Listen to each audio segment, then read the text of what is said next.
लगता होगा हमारे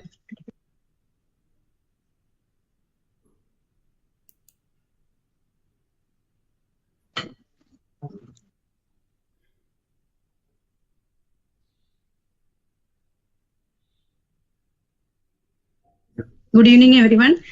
We will start momentarily.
Good evening, everyone. Welcome to this second webinar of the Biosphere Reserve Champions program, a national competition for a sustainable future. I am Jolie Reggie from United Schools Organization of India, and I am thrilled to see such a diverse group of attendees, including teachers, students, and our honorable UNESCO representatives. Before we start, please note that this session is being recorded. The recorded will be available for future reference. Today's webinar, in the second in our series, focuses on plastic and agroforestry. We have two distinguished speakers from UNESCO who will share their insights on these critical topics. So, what exactly is Biosphere Reserve Champions? Biosphere Reserve Champions is a national competition designed to promote sustainable futures geared towards school students from standard 6 to 12. Our aim is to engage students in the protection and sustainable management of their biosphere reserves. This program is organized by the United Schools Organization of India in collaboration with UNESCO. Together, we strive to advance the cause of sustainable development through education and active engagement. Now, may I request my colleague Ms. Akansha to say about USO and UNESCO. Thank you, Jolie ma'am. Good evening, everyone. Now, let me share with you about the USO and its mission on our educational society. United Schools Organization of India is a registered society established in 1951, registered under the Indian Societies Registration Act 21. It is our mandate to advance the social, cultural, and moral standard of schools in India to global levels by providing schools access to extracurricular tests, seminars, conferences, competitions, campaigns, and programs on a national platform. It is our vision to create a future where every school in our nation has access to a vibrant and enriching extracurricular ecosystem that fosters individual talents, instills values, and empower educators and students to excel academically and as responsible global citizens. Now let me share some information about the UNESCO to everyone. UNESCO is the United Nations educational, scientific, and cultural organization. It seeks to build peace through international cooperation in education, the sciences, and culture. UNESCO's programs contribute to the achievement of the Sustainable Development Goals defined in Agenda 2030, adopted by the UN General Assembly in 2015. Now, let's get back to the Jolie ma'am.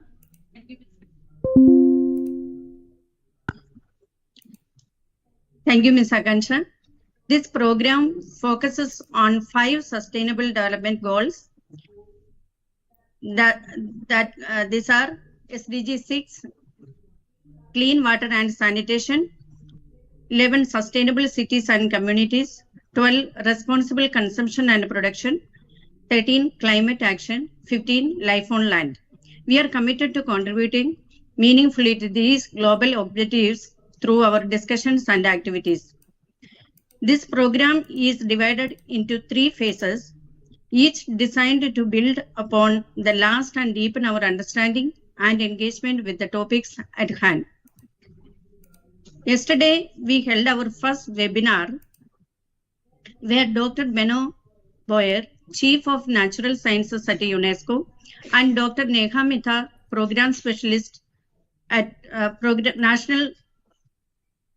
National Program Officer at UNESCO, spoke about UNESCO and Biosphere Reserves. It was an enlightening session that set the stage for our future discussions.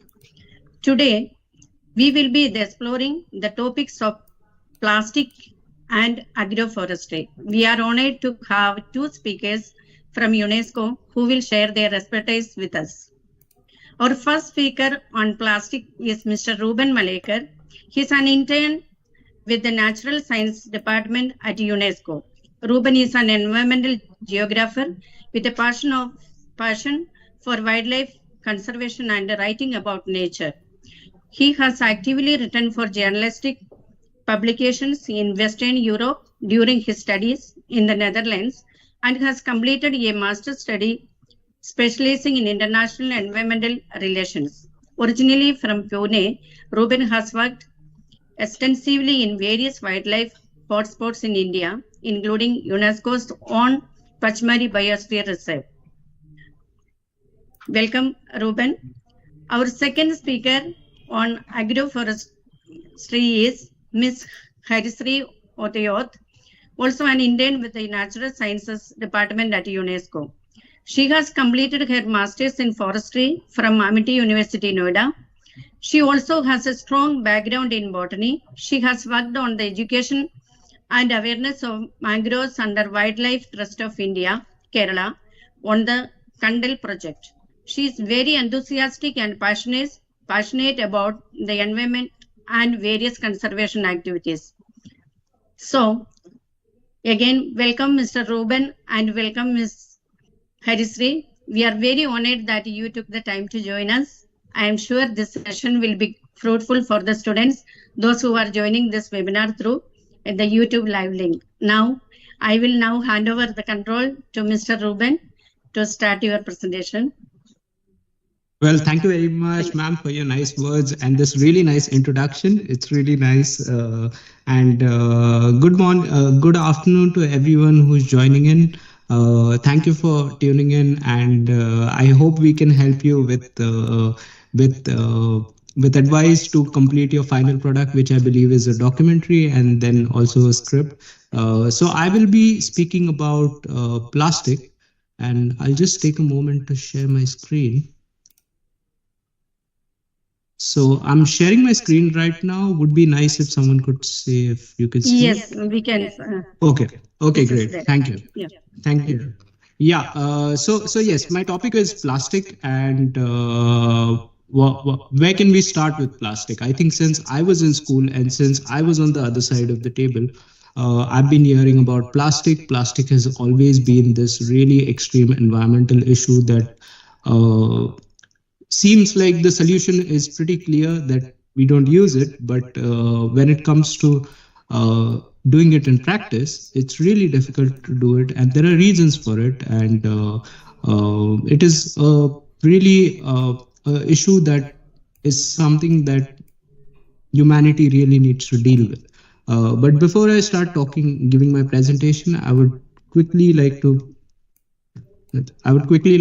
introduce myself. Like Ms. Regi mentioned, I am a geographer.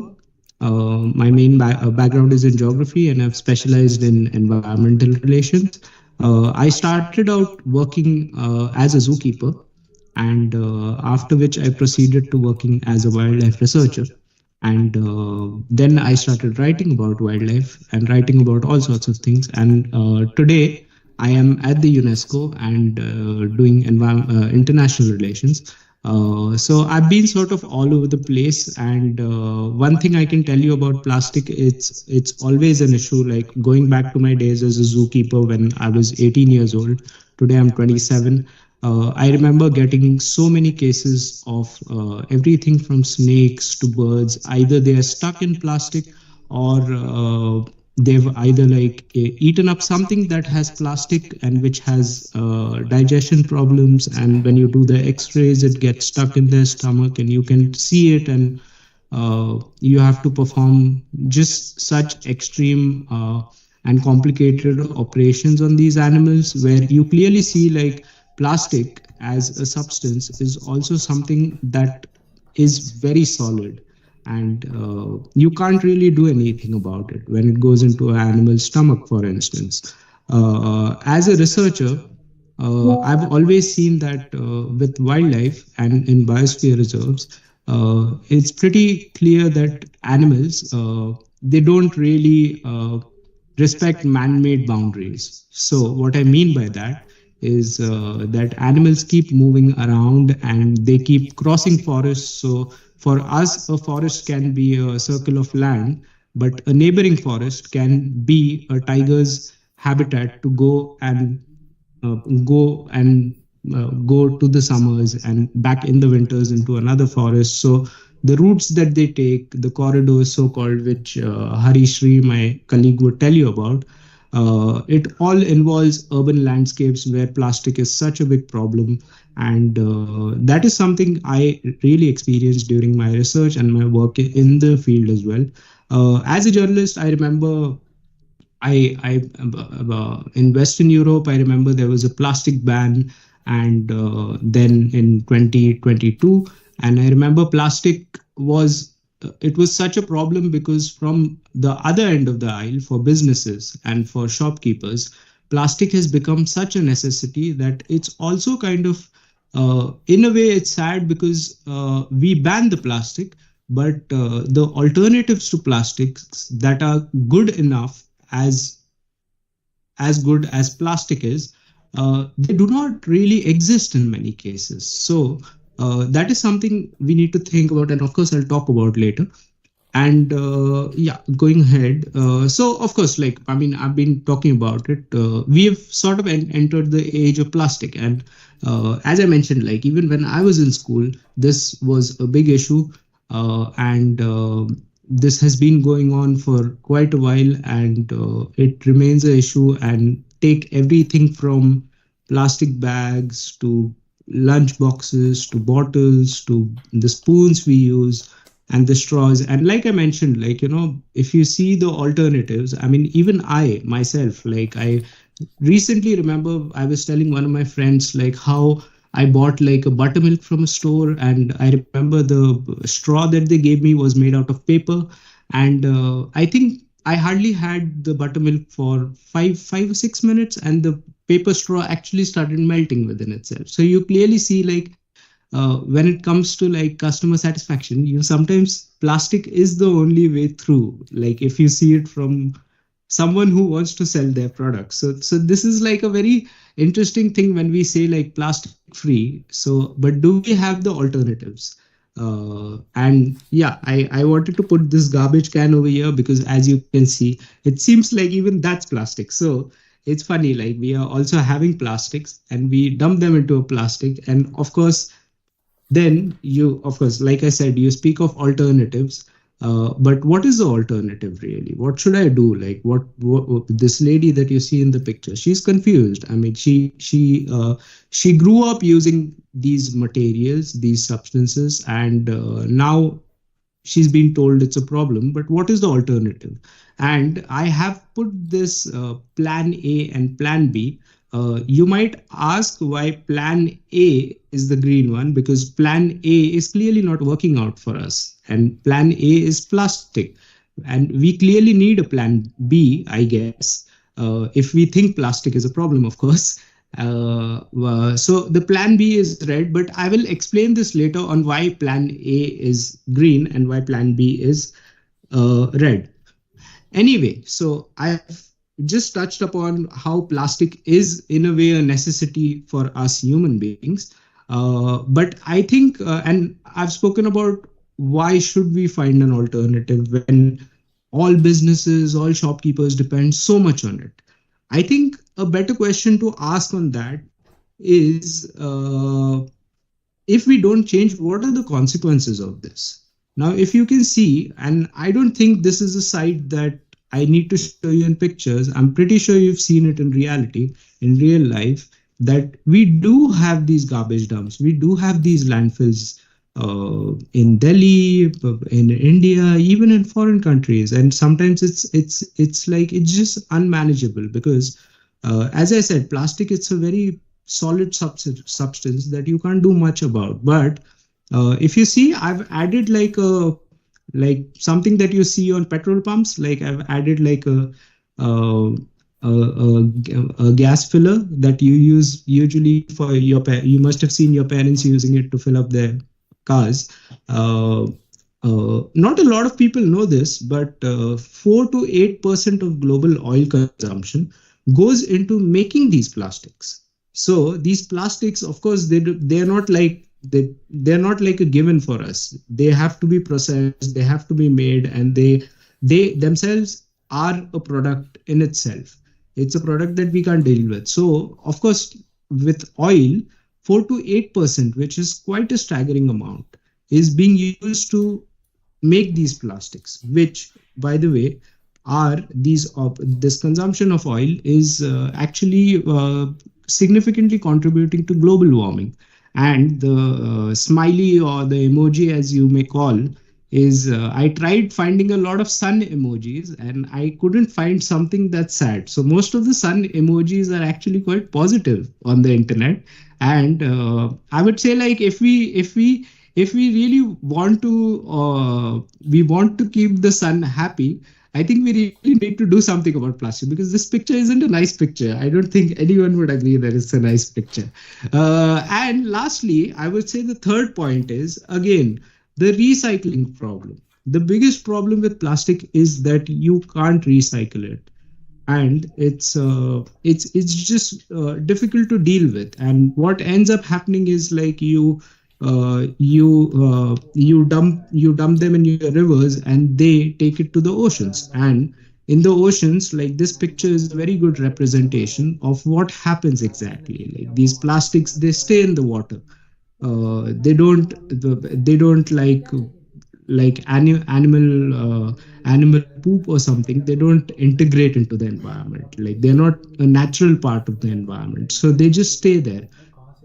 As I mentioned, from my zookeeping days, I remember having a lot of such cases.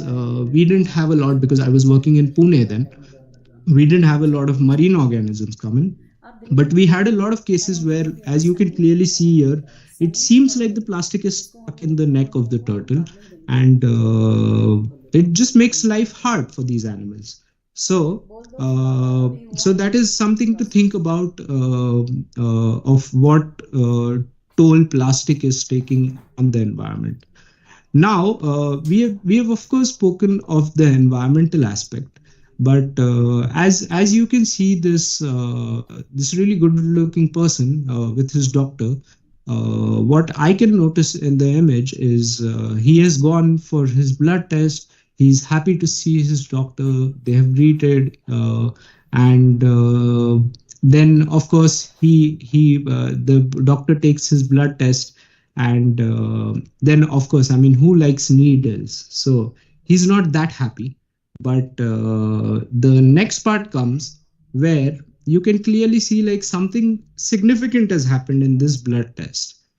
And this is something that is pretty new. A lot of scientists don't know a lot about this, but it has clearly been proven that in 2022, researchers from some American researchers have been studying the presence of these plastics through, let's say, food and a lot of ocean dumping, because we aren't able to manage how we deal with our plastics again.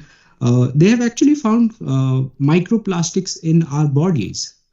So now, of course, it was about the environment, but now it is also about human health.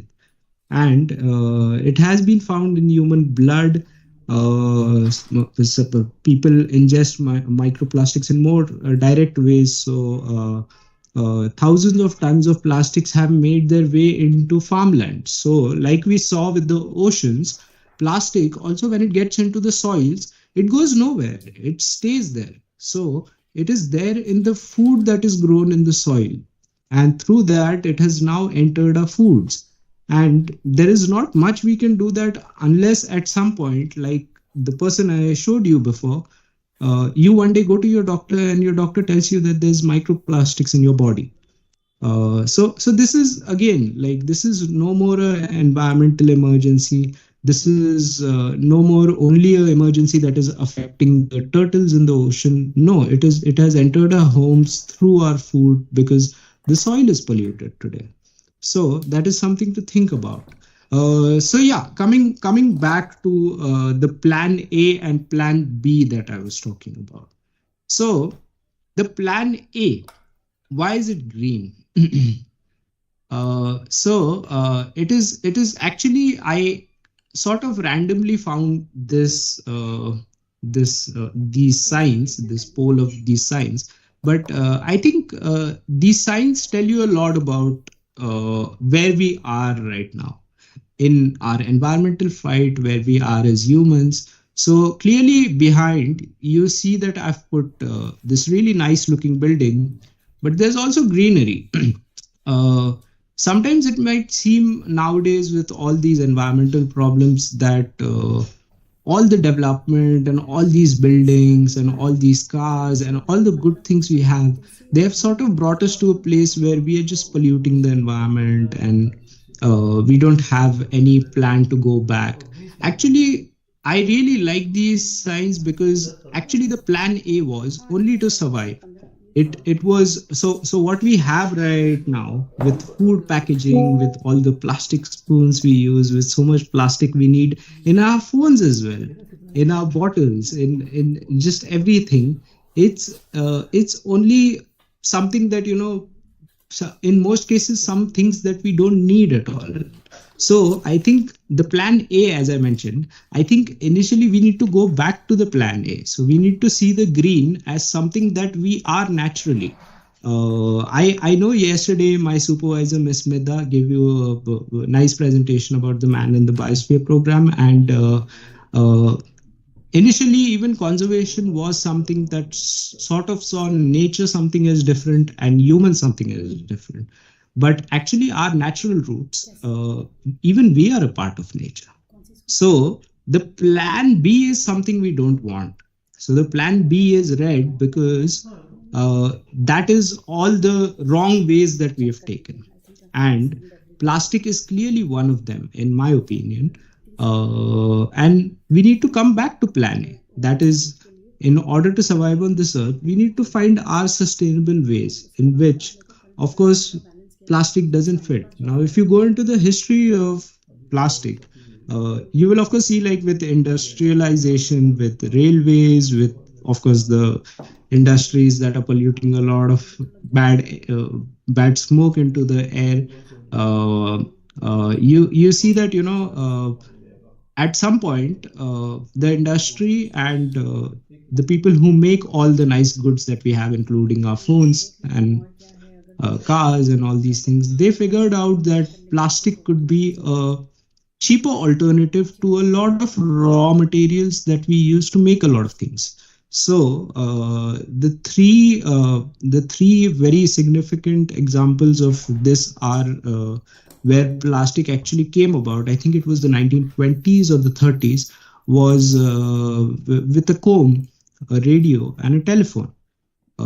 They figured out that, you know, you can use plastic in these commodities to make these commodities, and over time it has just grown and grown. I think there's plastic everywhere now.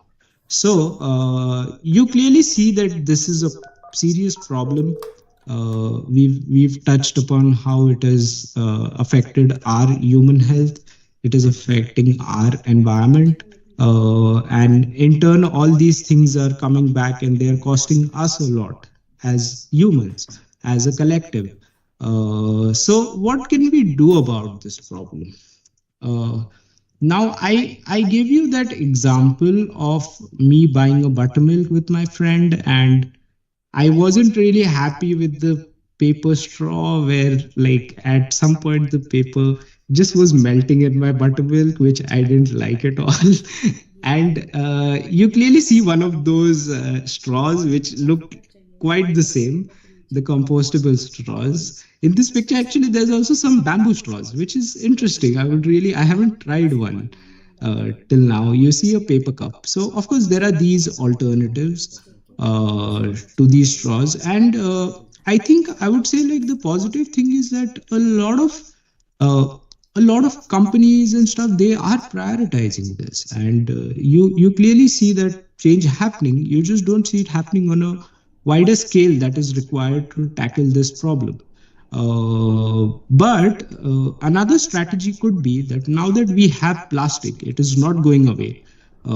So from what we've observed, it either when plastic is used, it either is used by humans to just throw it somewhere away, like you either throw it in the rivers or something, like you get rid of the problem and it ends up in the ocean.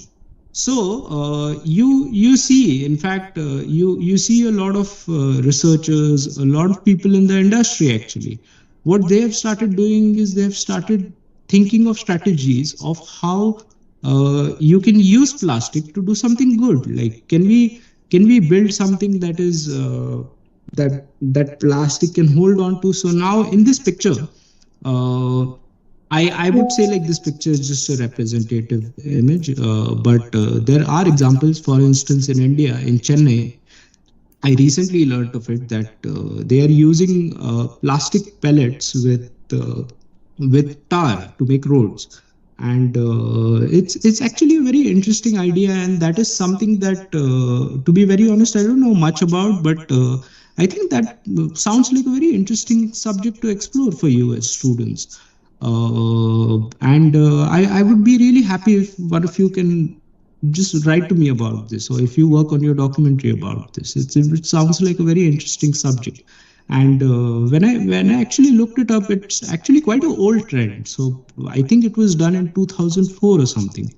It's pretty interesting. And when I was speaking to my supervisor about this the other day, because just coming out of the heat wave in Delhi, I remember in my house, so the bottles that I fill my water in, they used to actually get like quite sort of warmed up, because plastic, though it has no conductor properties for heat, like you can't pass heat through plastic, of course, but it has some insulator properties. So it would also be interesting to see how these roads, like, do they just like during a heat wave or something, how do they react, and isn't it a problem for cars? So this is something interesting, but it's also the motivation is nice. Like, you're doing something about plastic, and because as I said, it's not going away. We need to do something about it.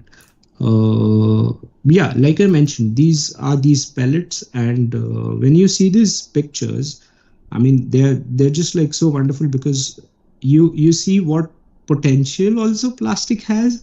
We don't need it, but there's also potential in plastic, in the sense that you can use it artistically, you can use it for something aesthetic, maybe, I don't know, decorate your streets with these. So as much as not using plastic is important, it is also important to explore ways of what we can do with our plastic. And you clearly, as I mentioned before, like with the straws, it's all this is very positive, because this has been around for quite a while now, and you see these brands coming out with these campaigns, plastic free July, and all these things. So all these trends are really positive, and I think I think that's really essential in our fight against plastic. So coming to the end of my presentation, since I know you have to make a documentary on this, as I mentioned before, I actually wanted to give you these questions, like how I tried to like give you a brief sort of history of plastic, of where we are coming from, but how did this substance become such a necessity for us? I mean, it's everywhere, like as I mentioned, So this is something, if you can really just look around you, like where you stay in your school, like if you're seeing like what are places where there's so much plastic being used, but how can we replace it? What can we do about this? Or even another interesting strategy would be to just measure of how much plastic is around us. And of course, I've put these pictures of similar children like y'all. So I think one of the essential aspects in the climate debate, which goes beyond the plastic and applies to all environmental problems, is to educate yourself. I think one of the biggest programs that we have here at the New Delhi, UNESCO New Delhi office right now is the Climate Science Literacy Program. So it is really important to be aware of what the problems are and educate yourself on that. So and then sort of think of how we can tackle these problems, because they've been around for a while, and a lot of smart people have thought of strategies, but most times they don't work. And I think that is a good way to progress to my next question. Is of a plastic policy. So of course, when it comes to as I mentioned with education, one thing I forgot to mention was you need to think of solutions, and you need to also share them with others, and you need to talk about it. You need to discuss it, because most times what happens with policies and the rules that we have to do something about plastic or any other environmental problem is, in most cases, it is some people, they are not dependent on this product. Let's say it's plastic, but some of them, it's a necessity for them. Like I said, the shopkeeper, he has to run his business. He doesn't have an alternative to plastic. Now, if you know, in India, we already have policies that say that, single-use plastics are banned in a lot of places. But in a lot of cases, you sometimes see that, the shopkeepers refuse to do it because they don't have another alternative. So this is one question I would like you, and especially the students that are from 9th standard and above, to think about is how can we create rules in which everyone is a winner. So how can we be inclusive when we are thinking of the rules that we decide to, let's say, govern how we solve these problems. So I've gone from your school to the national parliament in Delhi to how can we take this on an international scale, and how can we draw international attention on this problem. So the best thing that I started with is that you need to work on these things. So let's say, as an environmentalist, the most you can do is you can raise awareness. Like I mentioned, you start talking to people about this, you start discussing how they are dependent on it, because in most cases, like I said, plastic may not be a necessity for you, but for someone else, it can be something that's a crucial part of their lives. So you need to understand these issues, and you need to also channelize these nuances into this debate. So how, again, trying to answer this question, how can you draw international attention on this issue? Well, maybe even trying to think of it again for the people who are 9th standard and above. How about using social media for this? I mean, I think I've been off of Facebook for quite a long time now, and I'm not even on Instagram. So I think you guys know that world better. So how can you think of campaigns? How can you think of building followers and spreading awareness on these issues? Maybe for your documentary, you can try to look at cases where people have done this. So people have used their social media to grab international attention. I mean, at the end of the day, I told you, going from your school to the national parliament to some international institute like the UNESCO. How about using social media? Because social media is the greatest tool to reach someone from Delhi to New York. So you don't really have these barriers. So try to think of these strategies. And last, but I would say the most important is, what can you do as an individual? Now you've clearly seen, I've taken this this presentation from the question of why should we change? What are the alternatives? What problems are we going to face if we do not change? What are the consequences going to be? As the landfill I showed you. So I think as an individual, you can, of course, like we just spoke about, the education part, you can be more aware about these issues. You can make people more aware about these issues. And also when it comes to choosing a particular, let's say, a plastic spoon over a or a plastic plate over a paper plate, you can make these choices in that moment. So you need to be aware and you need to be empowered to take that decision when you have six other people who are five or six other people who are maybe going for the less environmental friendly option. You can maybe stand out and you can also inspire others in doing that. And of course, like I said, you can use your social media, you can use this to build a campaign around it. So don't hesitate to also stand out when it comes to environmental issues. And with that, again, I hope this presentation has helped you understand the plastic problem better. And yeah, of course, like the slogan goes, I would say no to plastic. And I would like to thank you for listening. And I would hand over to Harishri, my colleague.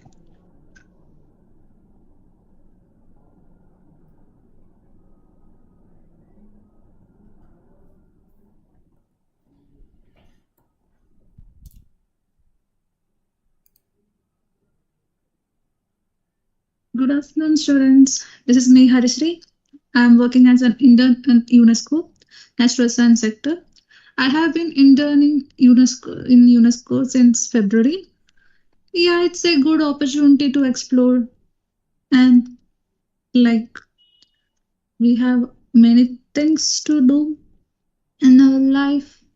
So I'm addressing the kids who are in their development stage, or like who are like the future. So today I will be going to speak on green for life. As I'm from Kerala, so my love for nature, my love for green, it never ends.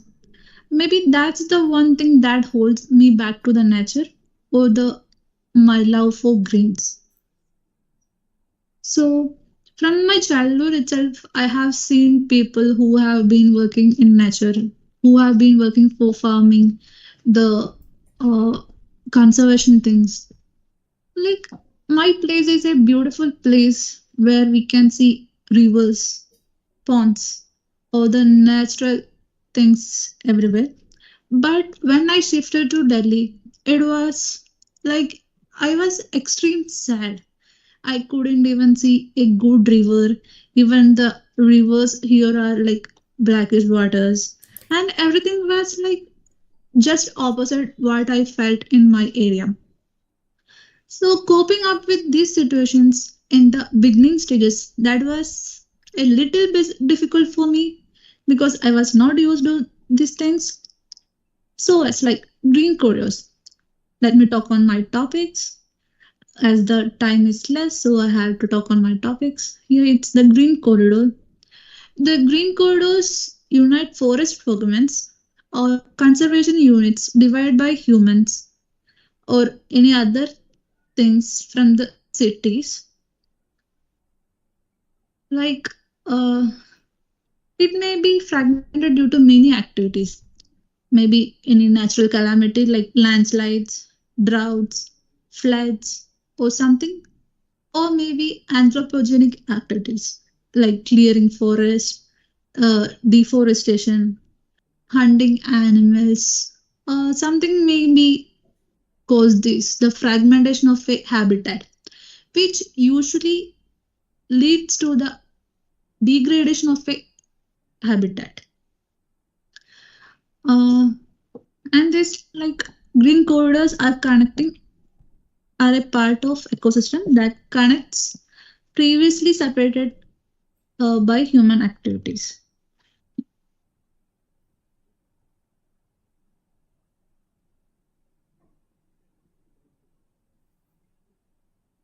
So, what are the characteristics of a green corridor? It has vegetation diversity and multifunctional activities like both or many activities which coexist, like human activities, animal activities, the nature, or the sports, what else? Um, so the benefits of green corridor are like as we the basic thing is that we can breathe. We can breathe fresh airs. Like our well-being will be good. Our ability to think, ability to what else, like many other things. Like in many cities, the main issues of cities are the pollution. It may be air, plastic, soil, noise, and every kind of pollutions. So to get rid of pollutions, it's not as easy as we think. From the individual level to organization level, we have to think and we have to do. Like by just not thinking anything, we can't achieve anything. So we have to do something. Then green corridors. Like in urban cities, it is very much necessary for a urban green space area. Urban green space area only gives us the fresh airs to breathe, or the greenery, the aesthetic effects, so-called the aesthetic effects. Yeah, and all. Urban green space, like maybe something that in your next door, which may be a banyan tree or a neem tree, which provides micro habitats, like for insects, small animals, these squirrels, rodents, etc. So these may be providing a micro habitat. So these small creatures can also live happily. This is how a urban green space works. Like in the full of concrete jungle, the small amount of greenery, which is urban green space, which will affect our mental health, our physical health, and all such health. Our cities, like if we take or if we look into an urban area, most probably the urban areas are overcrowded. This is because there is more chances of employment, more chances of getting money, more chances to get education. So the people from many areas, they relocate to the urban areas. As if we can see in about Delhi. Delhi's population will be high because Delhi is the national capital. Delhi has all these facilities. So in this image, I have provided the picture of South Delhi itself, or the area where most of the Delhiites like. It's just because of this greenery or the roofing kind of, the arcing kind of greenery it's present in this area. If we ask someone from Delhi or outside from Delhi, which part of Delhi they like, maybe they will answer this South Delhi part. South Delhi part is just awesome because of this greenery. There is no pollutions. It's well maintained. So in these images, here the first one I had put one image of an urban city where we can see little trees, maybe 1 or 2 trees nearby the societies or something like that. Like we can say there is at least some trees, it's not a desert. The second image is a park nearby the pocket where I stay. Here also, like these images, like even if these images are feel good, like keeping calmness to our mind. And the third image here, it's the image of a multi-story building where they have kept many plants, maybe in order to reduce the climate change or like reduce the heat waves that produce from these vehicles. It's a multi-story vehicle car parking area. So these are some initiatives taken by the people.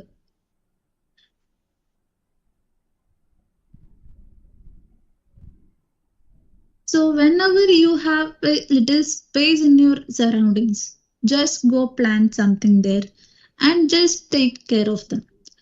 Usually this happens like when World Environment Day on June 5th. People plant something just the sake of putting in social medias and all, but no one takes care of it. It's actually a sad reality.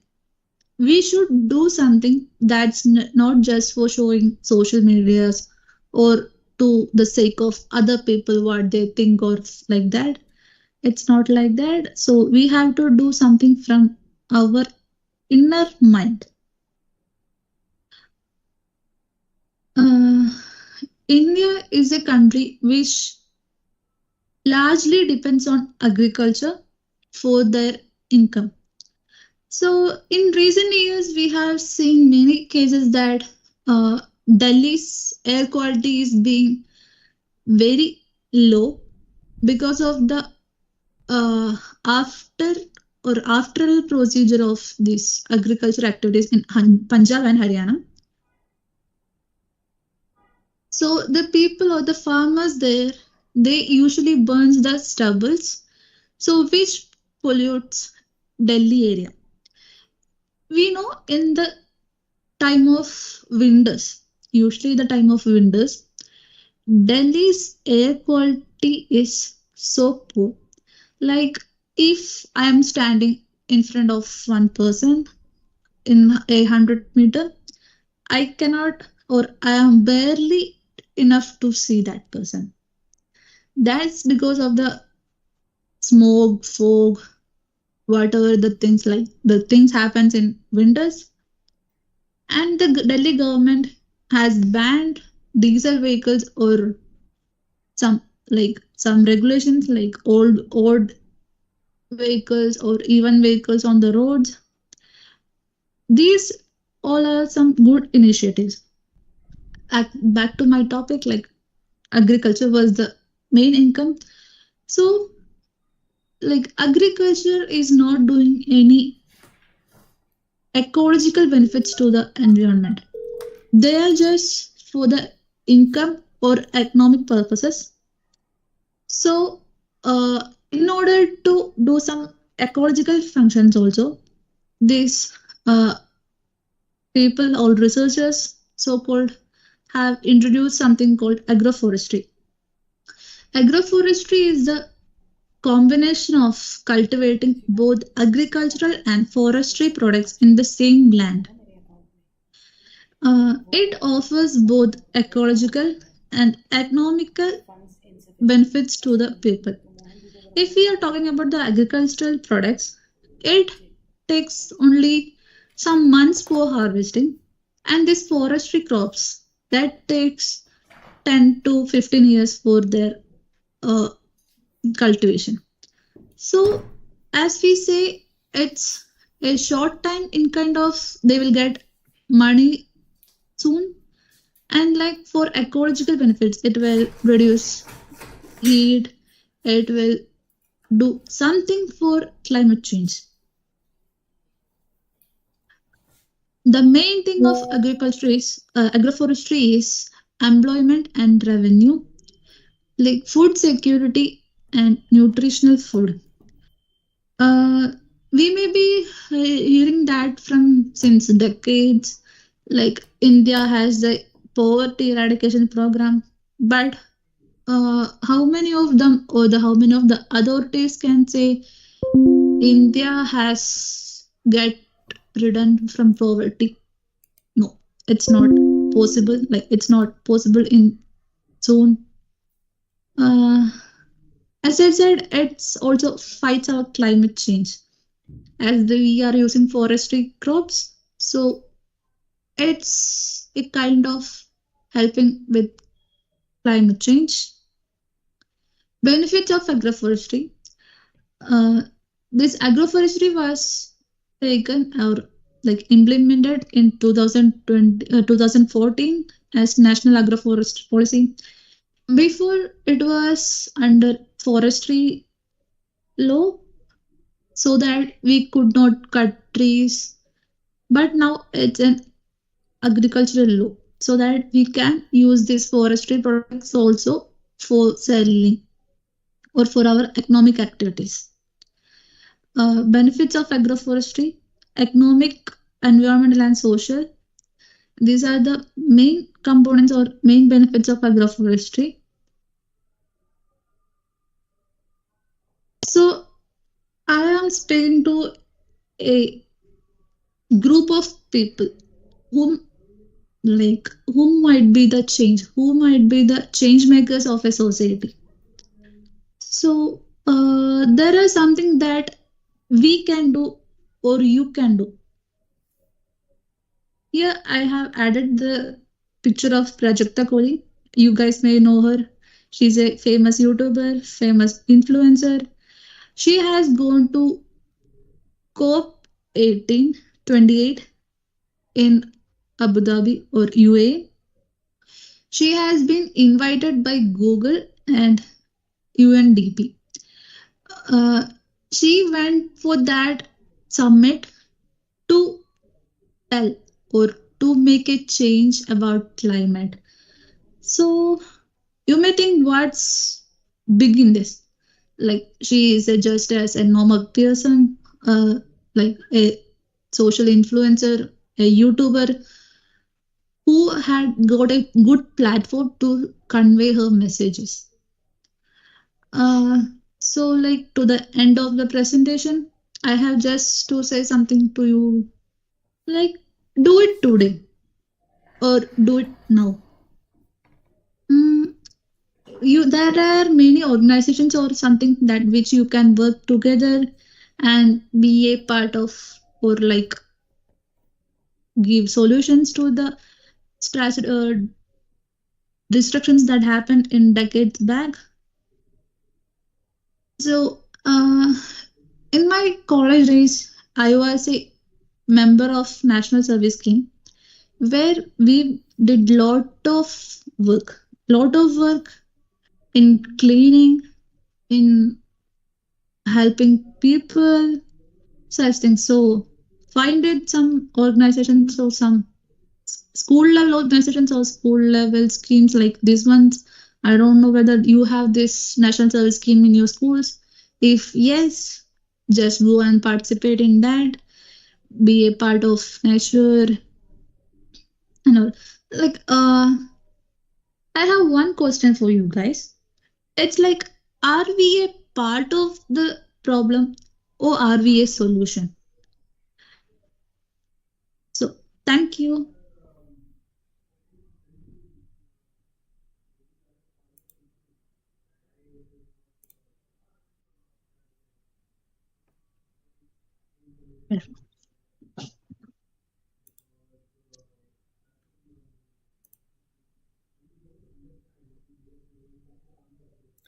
Thank you so much, Mr. Reuben and Ms. Harisri. That was an eye-opening experience, no doubt. Plastics, as we all know and we address pretty frequently and often, is a great cause of pollution as far as the earth is concerned. And the fact that microplastics have been found in our systems, in our bloodstream, is something that we really need to be wary about, because as generations go, maybe the quantity of microplastics in our bloodstream will increase. So if we can take action in order to correct that right now, it'll be great. Of course, options like you said about the paper straw, I think we've all sort of encountered it. I've used paper straw myself, and then afterwards, since it began to disintegrate and I didn't know if I was sipping on the paper or if I was sipping on something else, it was better just to sip it straight out of the cup. But that's a great insight. And Harisri, thank you. It was eye-opening to see just the way you put it, the green corridor. No doubt, agroforestry was something that I was really looking forward to. You're right when you say that South Delhi is indeed very green. Many parts of India are extremely green. What we need to perhaps do is how you ended your presentation, and I'm just answering that question. I think we all want to be part of the solution.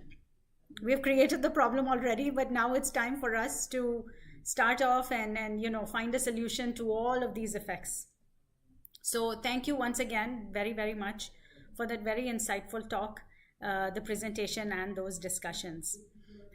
So going back to the students and the teachers who are joining us via YouTube online, any questions that you might have, because I see that from what I'm informed, I think the YouTube live chat box is very active with comments other than those relating to our topics. So if there are some genuine questions that the students have, it can be circulated to us. Teachers, please feel free to email us your questions at info@usoindia.org. We will get them answered from Harishree and I put the lady first. I hope you don't mind, Reuben, although your presentation was first, but from Harishree and from Reuben, we will get the answers done and get the answers to you. So please feel free to email us your questions. In terms of next steps, I believe you all know tomorrow is the last webinar that we will have, same time, 4 p.m. And that will be on human rights and environmental law. Very interesting indeed, because I think this is often a segment that we don't always consider. So I'm looking forward to that session as well. As usual, the YouTube live link, as it was done today, will be shared tomorrow in the morning. And we are looking forward to your active participation, maybe participation in terms of what is based on the topic and not other chatter that's going on in the chat box. So please request the students who are joining us and have signed us online through YouTube Live to please pay attention and focus. All the officials at UNESCO are making great efforts, taking time from their busy schedule to join us. So it would be very valuable for you to gain the knowledge that they are sharing with us. For the teachers who are also on the call or on the video, the resources I believe everybody would have got. The soft copy of this wonderful booklet called Pockets of Hope has been circulated and shared with you all via email. If you haven't received it via email, that is a soft copy, please feel free to give us a call and to contact either Jolly ma'am. She will make sure that a soft copy has been sent to you. This is a great resource for all the teachers for various class discussions and can be used to guide the students as well. So once again, thank you all for joining us, and I hope these sessions were insightful and good. And we look forward to this session tomorrow. So I'll hand it over to Jolly ma'am. If there's anything else, she's going to guide you through the process. But all the teachers and the students, thank you very much for joining in.